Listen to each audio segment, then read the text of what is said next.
Alright YouTube, guys, girls, everybody, what is going on? How are you doing? I know I have not made a video in a little bit of time, but we're back here after popular demand of you guys loving these vlog-torials, or really behind the scenes when I do video shoots or photo shoots. I decided, why don't I do one here? So I'm with my good homie Kyle. Say what's up? What's up, guys? And yeah guys, as a context to you, Kyle and I have known each other for a long time growing up, but just recently we connected. He's a trainer at Good Life, and what we're doing for him is helping content creators. We're kind of building an intro video for him for his YouTube, creating Kyle Graham Fitness or whatnot. So that's what I'm showing you guys. We're doing a little behind the scenes of his intro video, the B-roll, the A-roll shots, everything. So hopefully you guys as content creators, maybe starting a bio video as well or a YouTube channel, you can pick up a tip or trick from learning this. So we have the GoPro, all of that. We're at beautiful Dixie Cliffs, nice overcast day, and with that, we are gonna get this going, so I will see you then. Peace. And alright guys, welcome back to another voiceover with the GoPro. So currently Kyle is holding the GoPro, and that is because I'm grabbing the first essential piece of equipment for our commercial video or mini doc, and that is the lav mic and my phone. Now here's a close shot so you guys can get a better idea of what they look like. From my perspective. So the lav mic, guys, this is the lav mic I quote and I talk to you guys about, which is literally only $25 Canadian, and it plugs directly into my iPhone. Now some of you guys may say, oh David, that's not the best, you don't want that. I've found no reason not to. The audio sounds very good. So simply you plug it in, you go to voice memos, and you hit record, and that's it. And this is the mic I've used multiple times for mini docs, videos, and it is what I'm using with Kyle. So there's just me having fun. But listen to the video, guys, if you haven't seen it, to hear how it sounds. Now here's me demonstrating to Kyle how to put it on. So for me myself, guys, I always like to tuck it under the shirt. You just don't want to see a cord or a wire. There's no need for that. You want it to be as discreet as possible, although you can have the lav mic popping out itself. There's no issue for that. Some people do like to hide the actual mic itself, under a shirt. I really don't think it matters too much. It's kind of cool, to be honest, in my opinion, actually seeing it kind of pop out a little bit, and the audio will generally sound better. So here we are testing out our composition. We found the best thing for us would be to just use this train track. So this right here, guys, is Dixie Cliffs. Now it is it's a pretty standard spot in Pickering, can't go wrong. And we saw the train tracks and we realized, you know what? It's perfect. It's overcast. We have these beautiful leading lines. Summer's in full bloom. You can't go wrong. So Kyle's around maybe like 10 feet away from me, a nice good focal length or distance away from the camera, which shows a lot of the atmosphere, right? So it's not too close, but it's not too far, something we found in the middle, hence where the lav mic comes into play, right? And alright, so now we are actually hitting record. Now this was Kyle's first video or time being on camera, so there was a little bit of jitters. He was a little anxious, so I was kind of walking him through doing a couple test takes, but he actually did and performed very well. He was a natural speaker on camera, which is pretty rare. So here is him just kind of going off. Now you can see I'm kind of giving him cues and little tips and tricks. So we do record this a few times. It wasn't a big video, so there really was no issue. For you guys, it's better to do multiple takes and get the right take than kind of just half-ass the take and go with it. So I let him know. I was like, dude, if you screw up, don't worry about it.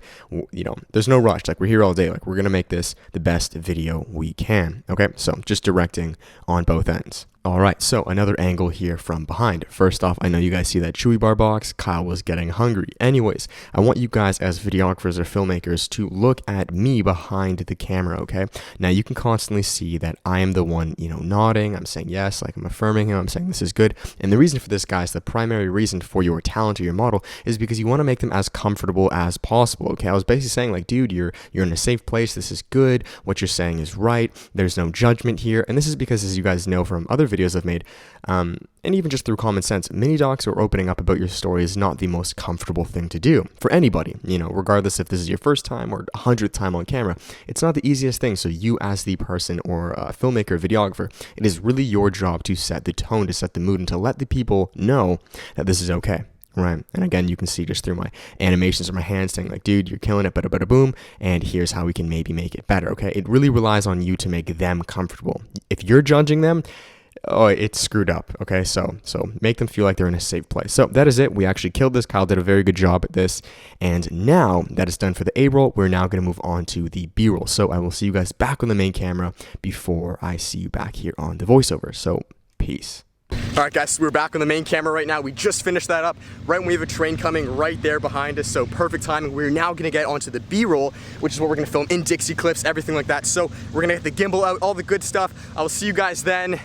I hope you enjoyed that. Let's go. Alright guys, welcome back to the voiceover, just like I said. So now we are pulling out the big boys. We're pulling out the gimbal. We have the camera. Kind of cool for you guys to see it now from this perspective. I've never actually used the gimbal with a GoPro kind of voiceover, third or first person perspective, so kind of cool. Anyways, we have the camera. We're balancing it. I actually haven't done this in a little bit of time because I've been taking a little bit of break from video work. So balance your gimbal, all is good to go. Once we have that, the very first shot with Kyle is for him to grab his bag. Okay, so you just saw a glimpse of him moving to the forest. The reason for this, guys, is we want it to progress from where he was at the train tracks to the natural area of where we are going. You guys know that video flow is a massive, essential part of the project. Video flow is everything. So every shot will follow in a linear fashion. So now we are moving and walking with Kyle through the forest. I love these low shots because I'm able to really just move right past the grass, really showing a very cool perspective, almost like you're an animal, tracking him or following him from a low angle, of course, making him look superior to you. Low angles are my favorite, especially when recording men, or really anyone in particular, because it makes them look very superior with them looking very tall, okay? All right, so now moving on to a more mid-length shot. You guys always want to change it up as you know, as I say, low shots, mid shots, high shots, fast, slow, just keep it dynamic, keep it moving, but make sure each shot makes sense to the context of what you're doing. So for this one, pay very close attention. This was to Kyle's hand, grab, boom, focus, and then on him. Now, it's amazing if your camera has a touch screen because you will be able to track focus, right, automatically. And that's exactly what I did. So when I focused, if you saw on Kyle's hand, as he moved and progressed, I then did a pull focus to his face. Okay, very essential. Now guys, moving on to, this was one of my favorite shots. So I actually went just ahead of Kyle, in front of him. I said, like, hold up, wait, and what I wanted to do was a nice wide side angle shot with me moving with him. Perks to the gimbal, you're able to do this. But again, guys, you don't need to have a gimbal for these shots if you have steady hands.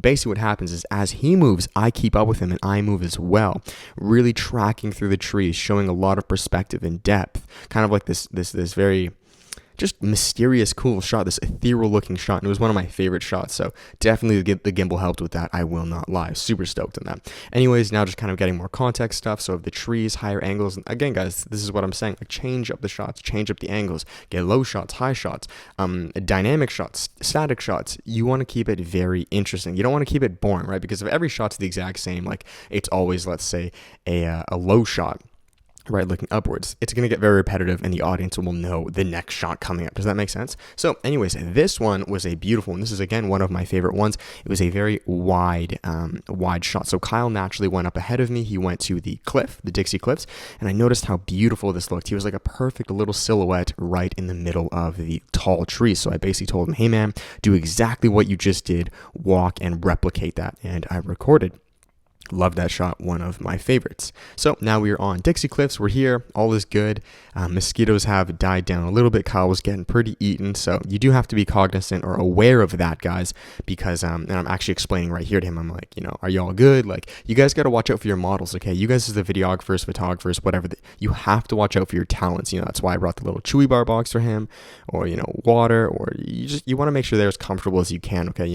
I told him, I was like, dude, like, I'm used to this. Like, I've been through the worst elements. I just want to make sure you're okay, because if they're okay, then the video will turn out better. All right, so now we are switching to the 50mm lens instead of the 24, which is what I was using before. The 24 is kind of a good all around wide angle lens, but it's a nice medium focal length. So we have the 50, which the reason I'm doing this, guys, is this 50mm lens is actually equivalent to 80mm on my camera, and that will add a lot of compression. But not only that, it is going to really widen the image.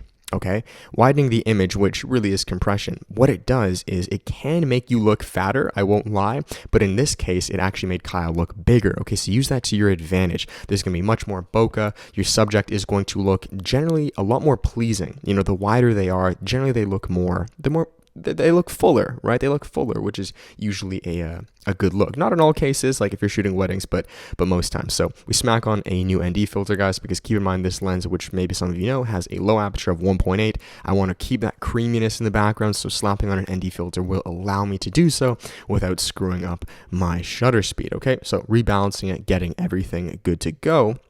And once we have that, I then move into position. Okay, so this is where things begin to take a turn. This is where I explained before, Kyle's now going to take off his shirt. So we're going to show more of his muscles, hence why I put on the 50 lens to make him look wider, stand out from the background a bit more. They're more textured context shots, okay? So we show him here taking off his shirt because, again, guys, things need to flow.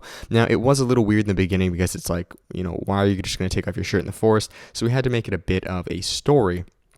And our story that we went for was Kyle was going on a hike. It was a hot summer day. He took off his shirt right at the end, overlooking the cliff, breathing in the beautiful air, and then just kind of walking off, So it doesn't have to be too elaborate, but you want to make it flow, right? Does that make sense? You don't want him to just take off his shirt for no exact reason. So we thought, hey man, maybe right at the end when you're overlooking the cliff, the beautiful area, maybe you're sweating, it's a hot day, take off your shirt and take a deep breath, right? That looks a lot better than maybe taking it off halfway in between. Does that make sense? So it's these little things, guys.